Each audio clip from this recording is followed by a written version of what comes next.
네, 이렇게 이제 하나님 나라와 교회를 동일하게 여기는 거에 대해서는 여러분들이 잘 살펴야 합니다. 제가 꽤 오래전에 하나님의 나라와 교회 구조라고 하는 논문을 쓰고 또 사랑의 아들의 나라와 교회라고 하는 논문을 쓰면서 자료를 이제 모집하는 가운데 보니까는 하나님 나라와 교회 이런 타이틀로 쓴 논문들이 참 많더군요. 우리 이제 학교 도서관에도.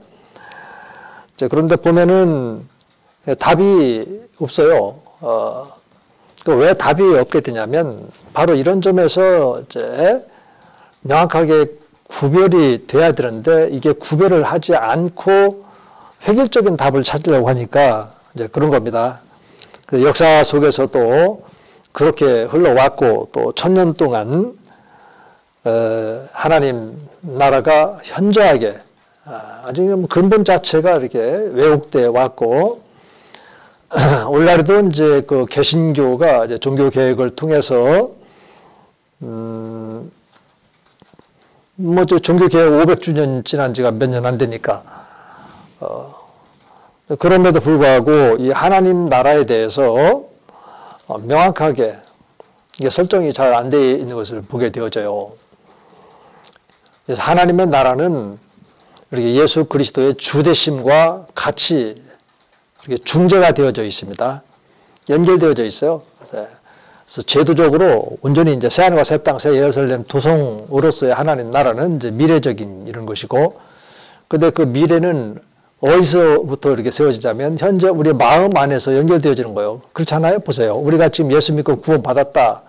그래서 하나님 나라에 들어갔다라고 하는 것은 이제는 우리의 생명이 하나님 품에 그리스도와 함께 지금 그리스도 안에서 그분과 함께 지금 감춰져 있다. 이런 표현이 이제 골로새서 3장 3절에 있는 표현인 것처럼 오늘 지금 우리가 하나님 나라에 들어가 있으니까 계시록에 있는 21장에 있는 새하늘과 새 땅, 새 예루살렘 도성 안으로 들어가는 거죠. 우리가 당연히. 이런 표현을 신학적으로 종말론적인 표현이다. 그래서 이 종말론적인 관점에서 성경을 봐야만 특히 이제 요한복음 같은 경우 또 요한 라인은 그렇게 되어 있어요. 그 계시록까지. 요한계시록 4장에 가면 천상 예배도 있잖아요. 지금 오늘 우리가 드려지는 그런 그 예배가 지금 하나님께서 받으시는 그런 예배란 말이에요. 지금 여기서 예배 드리고 하나님하고는 전혀 관계없는 이런 것이 아니다라고 하는 거. 그래서 우리들의 그런 그 신앙생활도 이런 개념 설정, 그리고 이제 종말론적 관점에서 성경을 봐야지 그렇지 않으면 안 된다라고 하는 겁니다. 우리 하나님은 늘 현재적으로 존재하니까 그래요. 하나님이 지금 우리들에게 계시록을 주신 새하늘과 새 땅도 다 하나님 안에 지금 현재적으로 있거든요. 역사 속에서 지금 이제 다시 말해서 구속사 속에서 어느 시점에 그것이 도래하게 되는지 이것은 이제 하나님만이 이제 아시는 문제고 이런 점에서 여러분들이 이제 혼돈하지 않기를 바랍니다. 그리고 이제 반달표 하나 건너뛰어서 6번에 보면 그레이브즈는 그렇다면 이 교단 간의 문제를 그럼 어떻게 설정해야 하는지에 대해서 앞에서 교회 공동체와 이제 그리스도의 공동체 사실은 앞에서 다루지는 않고 지금 여기서 지금 다루려고 이제 다루지 않았는데요. 이 교회 공동체와 이 그리스도인 공동체를 이렇게 구별을 해요. 그래서 아까도 얘기했잖아요. 여기 교회 계승서를 이제 강하게 강조하고 있다고. 그래서 이제 이 교회 공동체를 이 그리스도인들의 그런 그 공동체하고 이렇게 구별을 하는 이런 경우가 있어요. 근데 이게 이제 과연 이렇게 구별을 해도 되는지 곰곰이 생각을 해보니까 이분이 사용하는 그리스도인들의 그런 그 공동체는 소위 말해서 이제 크리스텐돔이라고 해서 크리스텐돔, 기독교 왕국, 이제 그런 의미를 담고 있고 여기서 이제 교회 공동체라고 하는 것은 하나님의 피값으로 사신 교회 에클레시아가 담겨 있고 그래요. 그리고 이 에클레시아의 그런 그 계승서를 이제 글레이브스가 가지고 있고 또 우리 침례교회는 이제 그런 스탠스에 서 있어야만 좋겠다. 이런 말씀을 제가 이렇게 드리는 것이고,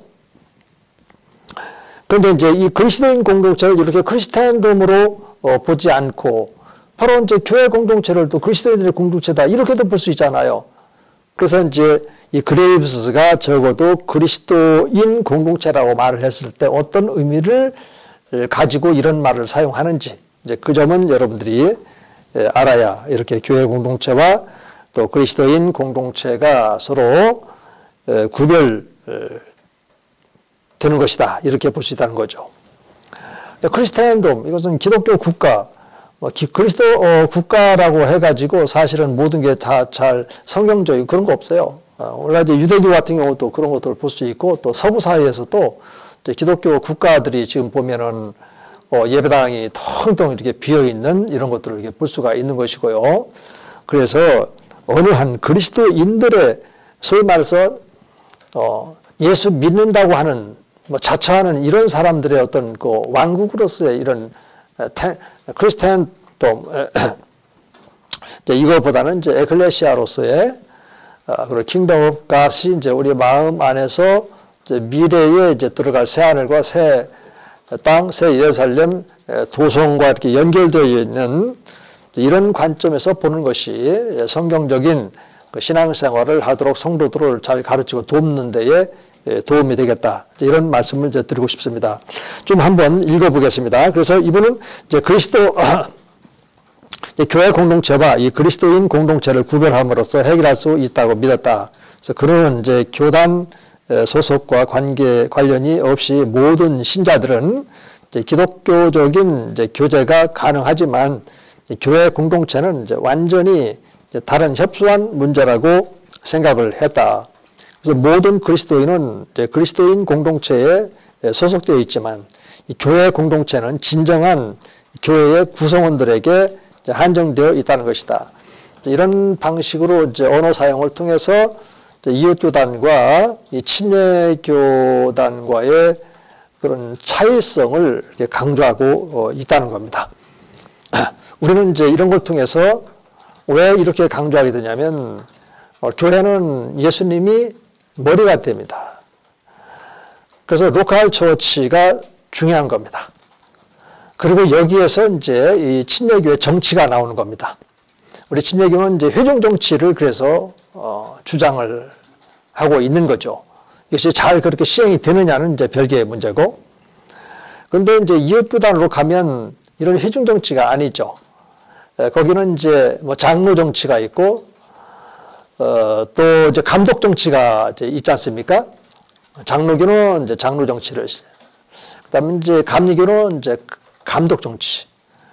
또 거기는 이제 총 감독이 있고 또 연회 감독이 있고, 아마 연회가 아마 5개로 구성되어 있는 것 같아요. 정확한 숫자는 내가 좀 가물가물한데요. 그렇게 이제 있어서 제도성을 갖고 있어요. 근데 우리 침례교는 이제 회중 정치를 택하고 있기 때문에 제도가 아니라 구원받은, 그래서 하나님 나라에 들어간 이 침례받은 성도 한 분 한 분들이 회원, 그리고 또 투표권, 그래서 교회에서 이제 어떤 행사가 있을 때 그 권한, 또 참여권, 이런 것들을 공평하게 다 가지고 있어요. 그 의사들을 표현할 때에도 회중정치니까 각자가 자원하는, 또 자기 소신대로, 물론 이제 소신이라고 했을 때는 이제 근거가 항상 이제 성경 말씀이죠. 이제 성경 말씀, 옳고 그름을 이제 말씀으로 분별해서 명확하게 의사표를 하는 이런 회중 정체를 이렇게 택하고 있다는 거죠. 그렇기 때문에 이런 게 중요한 겁니다. 그냥 막연하게 이제 그리스도인들의 그런 공동체 이제 이렇게 하기보다는 이제 교회 공동체라고 하는 로컬 처치를, 그래서 이제 타교당 같은 경우는 그 총회 어떤 제지를 또는 제재를 받고 그런 게 있죠. 어느 교당 같은 경우는 이제 담임 목사가 됐어도 뭐 이렇게 감독에 의해서 사역지를 이제 옮겨가는 이런 경우도 있고, 우리 침례교는 이제 개교의 중심이니까 그런 게 없죠. 그 대신에 이제 협동, 이런 것이 살아 있어야 돼. 이런 것이 없이 그냥 개교에만 주장하게 되면 정말로 이거는 안 돼요. 근데 미국의 남침례교단은 적어도 이런 협동이 항상 이렇게 존재가 되어 있기 때문에 개교회와 협동, 이게 개인과 교회 공동체 서로 이렇게 묶여져 있는 것처럼 미남침례교단은 적어도 이런 점에 있어서는 잘 구비하고 있어요. 우리 한국 침례교회는 이런 점에서 조금 이제 미흡한 점이 있습니다. 협동하는 이런 문제에 있어서 뭐 상당히 미흡하다. 그래서 이제 우리 목사님들 가운데서도 간혹 교단에서 일하시다 보면은 이제 그런 점들이 이제 발견되곤 하는가 봐요. 그래서 이런 문제는 이제 사실은 실제적으로는 완벽하게 할 수는 없습니다. 그러나 적어도 이제 성경이 말하고 있는 이제 신약 교회는 그런 모습이니까 개교회 중심이면서 또 협동, 이렇게 안디옥 교회가 또 이렇게 어려운 일이 있을 때 예루살렘 교회를 이제 돕기도 했고, 또 바울이 사역을 하면서 유대화주의자들이 복음을 변질시킬 때 또 예루살렘 교회에 와서 또 사도들의 조언도 이렇게 받고 이제 네 가지를 가지고 가서 이제 개교회 성도들에게 잘 가르쳐서 적어도 교회 안에서 유지해야 될 그런 질서 같은 것도 이렇게 확보를 하고 이런 모습들이 이제 성경 이제 사도행전에 보면은 이제 나와 있는 것처럼 이 교회 공동체 여기에 포커스를 맞추는 거는 바람스럽다 이렇게 말씀을 드리고 싶고요. 그 다음에는 이제 그레이브스가 이제 침례, 주님의 만찬 이런 것을 무척 이렇게 강조하다 보니까 적어도 이 폐쇄 만찬이라고 하는 게 있죠. 어제 침례를 받은 사람만 주님의 만찬에 참여할 수 있다라고 하는 이제 이런 것들에 대해서 뭐 이것은 이제 뭐 그레이브스만 그런 말 하는 것이 아니라 오늘날에도 이제 그 침례교 안에 이런 문제가 있고 또 영국 침례교에서도 이제 뭐 열린 만찬 그다음에 폐쇄 만찬 이런 것이 있어서 서로 논쟁도 일어나고 그랬는데 원칙으로 신약교에서는 폐쇄 만찬이 성경적이죠. 그러니까 이것도 우리가 이제 사람의 어떤 생각 가지고 자꾸 양보하고 또 양보하고 이러다 보니까 오늘날은 이제 뭐 한국교회에서도 열린 만찬이라든지 폐쇄 만찬이라든지 이런 용어를 잘 안 쓰는 것 같아요. 왜냐하면 그 쓰는 것 자체가 좀 그렇다 이러면서 사실 폐쇄 만찬이라고 하는 것은 침례받지 않은 분들은 주님의 만찬에 참여하지 않는 겁니다. 우리가 못하게 하고 이런 차원이 아니라 주님의 만찬 이 부분에 대해서도 저기 고린전서 그 11장에 가보면 나오지 않습니까? 우리가 모였을 때 어떻게 주님의 떡을 떼고 하는 이런 데 있어서도 죄가 있을 때는 또 참여하지도 말아야 되고 이런 것들이 이제 나와 있고요. 그런 것처럼 죄라가는 것이 근본적으로 믿음으로 말미암아 해결되지 않은 이런 사람들이 그 떡을 뗀다 이거는 바람스럽지 않다는 거예요. 그리고 또 이 주님의 만찬은 이제 애찬을 겸해서 하다 보니까 이제 그쪽으로 애찬하고 주님의 만찬하고는 이게 구별되어지는데 이것이 무분별하게 이렇게 진행되고 할 때 이제 그 견고한 말씀이기도 이제 하죠. 그래서 그 예수님을 구주로 지금 모시고 있다라고 하는 이 사실이 너무너무 소중하니까 성경은 그래요. 주님의 만찬 참여하지 마. 이런 언어적인 그런 문제가 아니라 실질적인 그런 생명의 문제이기 때문에 주님의 만찬에 참여하고 싶으면 그 예수님이 주님으로 영접이 돼야 되니까 다시 말해서 구원의 확신 또는 이제 확증 이런 절차를 그래서 강조하게 되는 거죠. 그래서 우리 침례교회는 그런 에클레시아다 하면은 이제 신자 침례라 하잖아요. 신자 이미 이제 예수 믿고 구원받아 하나님 나라에 들어간 신자가 됐으니까 그 침례를 베풀고 그리고 주님 만찬에 참여하는 이런 점에서 철저했다는 겁니다. 제가 볼 때 이런 점에 대해서 철저하면 할수록 이 파트에서는 나오지 않지만 이제 멀리서 이쪽으로 나온 중생자 교회 회원권이라고 하는 게 있어요. 이게 철저하게 돼야만 이 신약교회다운 이 침례교회가 세워지고 오늘 우리 시대에는 알곡과 쭉정이라고 하는 이런 것들에 대해서도 생각을 해봐야 됩니다. 정말로 또 고린도후서 13장 그 3, 4절에 있는 말씀처럼 너희가 정말 믿음 안에 서 있는가 그 믿음을 확증해보라.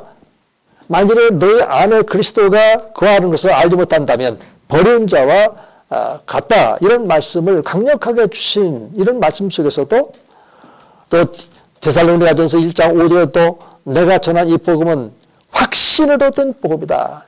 이런 말씀도 이렇게 있는 것처럼 이런 점들에 대해서는 우리가 잘 귀담아 듣고 목회 현장에서 회복해서 성도 한 분 한 분들에게 충분히 가르쳐주고 정말로 이 믿음 안에 서 있는지 확증하고 그분들 마음 안에 그리스도가 주인으로 지금 내주하신다는 사실을 명확하게 심어줘야 돼. 이 부분이 바로 침례 안에 담겨 있는 겁니다. 그리고 우리 침례교가 말하는 그 침례는 부활신앙에 담겨 있고요. 또 이 부활신앙은 예수님의 주되심이 담겨 있고요. 또 이것이 교회 공동체인 교회하고 이렇게 연결되어집니다. 이 부분에 대해서는 제가 기말고사에 꼭 출제를 하려고 해요. 우리 침례교 신학. 그래서 침례교 신학의 침례는 어떤 의미를 갖는지. 제가 처음 시작할 때에도 이 부분에 대해서 말씀을 드렸습니다. 이렇게 중요한 거예요. 단순히 그냥 물에 들어갔다 나왔냐? 이게 중요한 것이 아니고 그 속에 보세요. 예수 그리스도의 죽으심, 그 다음에 장사되심, 부활하심이 담겨 있다고 그랬잖아요. 로마서 6장에 1절부터 쭉 이렇게 봐야 됩니다. 그 보면은 그렇게 부활신앙이 있고 이 부활신앙을 토대로 해서 우리가 예수님의 주되심이 있어요. 이 부활신앙과 예수님의 주되심이 서로 연결되어 있는 말씀은 로마서 14장 7절에서 9절에 있어요. 예수님이 우리를 위해서 죽었다가 다시 살아났어요. 왜요? 산 자나 죽은 자나 그들의 주가 되게 하려고. 예수님의 주되심이에요. 부활신앙 속에서 담겨 있는 겁니다. 이것이 또 이제 고린도 후서 5장 그 14절에 또 있어요. 구원받은 우리가 자기를 위해서 살지 않고 자기를 위해서 죽었다가 다시 살아나신 예수님을 위해서 살게 하려고 예수님이 죽었다가 다시 살아났다라고 하는 겁니다. 고린도 후서 5장 그 14절에 있죠. 그리고 이제 예수님의 주되심을 중심으로 해서 이 교회를 세우는 교단이 바로 침례교단이란 말이에요. 21세기 신앙이라고 하는 그 김성진 교수님이 이제 번역을 한 그 책에도 그 보면은 프랭크라고 하는 분이 그 소논문을 이렇게 쓴 그 보면 예수 그리스도의 주되심 딱 해가지고 우리 그 미 남침례교단의 이 교회론의 기초가 예수 그리스도의 주인 되심, 로드십에 이렇게 있다고요. 아마 여러분들 이 문제에 대해서 잘 정리를 해서요. 끊임없이 성도님들과 함께 나눠야 될 부분입니다. 지금 이런 부분들은. 그래야 이게 주님의 몸된 교회가 정상적으로 세워지고 또 성장할 수 있는 아주 중요한 부분들이에요. 지금 이 부분에. 그래서 이 글레이브스를 통해서 또 이런 부분에 대해서는 조금은 여러분들에게 도움이 될 수 있겠다 싶어서 좀 말씀을 드렸고요. 그 다음에 이제 우리가 다뤄야 될 부분은 최초의 미국의 침례교 신학자 또 신학교를 이제 설립한 J.P. 보이스의 그런 사상을 좀 살펴봐야 됩니다. 그런데 교재 78쪽에 중앙에 보면 5번에 이렇게 나와 있습니다. 그 이제 침례교 이제 신학자들 이제 본격적으로 사실은 여기서부터 이제 조지 신학자들 이제 중심으로 가니까요. 이제 조지 신학자들은 크게 이제 세 유형의 그 신학적인 갈라를 가지고 있어요. 첫째는 이제 칼빈주의적 그런 구원관을 갖고 있는 분이 있고, 또 중도적 구원관을 갖고 있는 분이 있고, 그 다음에 이제 알미니스적 구원관을 가지고 있는 이 세 부류의 그런 신학자가 있습니다. 그래서 칼빈주의적 구원관을 갖고 있는 분은 이제 먼저 얘기했던 이제 대거하고, 그 다음에 이제 J.P. 보이스가 이제 신학교도 설립을 했고 하기 때문에 더 중요한 사람으로 이제 인식이 되어져 있죠. 그리고 이제 중도적인 그런 입장을 갖고 있는 분, 이제 E.Y. 멀린스하고 함께 동역했던 W.T. 카너가 이제 중도적인 입장을 가지고 있습니다. 그리고 이제 데일 무디라고 하는 분이 있어요. 데일 무디는 전적으로 좀 알미니스주의적인 구원관을 이렇게 가지고 있고, 좀 뒤에서 이렇게 간략하게 또 살펴보겠지만은 우리가 그분에게서 배울 것이 있다면 이제 버려야 될 것들이 참 많아요. 이렇게 보면. 이번 칼빈주의자들에게 있어서 우리가 버려야 될 것은 일단 이중 예정설적인 그런 선택 예정이란 말은 개념적으로 버려야 된다. 그것은 성경에 미리 아시고 미리 정하셨다 이런 말씀이 나와 있고요. 또 선택과 관련해서 또 베드로전서 1장 2절에 보면은 하나님께서 미리 아시고